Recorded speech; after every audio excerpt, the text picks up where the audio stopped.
Oh, here's a quick update before I go to your calls. Remember yesterday we were speaking about General Mkonazi, the KZN police commissioner, who revealed that there's a businessman by the name of Vusmuzi Matlala who is somehow associated in a way with the Minister of Police.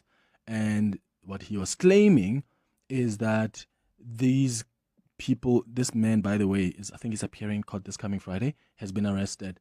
And what he was claiming is that there are criminals here that are even influencing the Minister of Police, because the Minister of Police on net joints decided to disband the political killings task team that had actually helped uncover some criminal activities or a drug cartel, criminal syndicate, particularly here in Gauteng.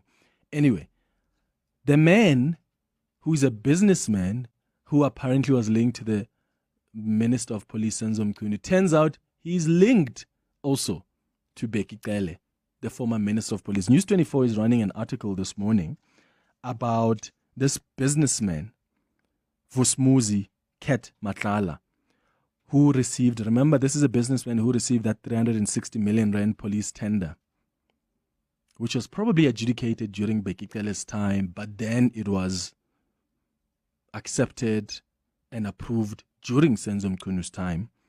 The contract has since been cancelled, but this man has already received 50 million rand. And you know why he received 50 million rand already?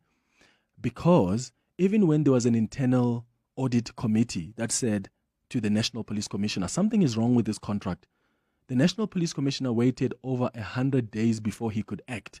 And by acting, I mean cancel the contract, which then meant that the SAPS had now paid out this 50 million rand to this company. Now the contract has been cancelled, but the guy has walked away with 50 million rand because there was a delay in acting swiftly to stop that contract. Anyway, the same man who received that contract, who's been arrested, it turns out he's got an apartment, a luxury apartment in Pretoria, and Bheki Cele has stayed at that apartment in January this year. Bheki Cele hasn't denied this. News 24 spoke to him. He told them that, yeah, I know him, but he's not my friend. We're not really friends, but he's made his apartment available and I've stayed there. What does that tell you? Huh? This is the same question I asked about, was it Paul Mashatile who stayed at, was it Edwin Sodi's house? Yeah. It's Paul Mashatile, our deputy president, who had at some point stayed at Edwin Sodi's house. I don't know, was it in Durban or in Cape Town? I mean, that's bizarre for me.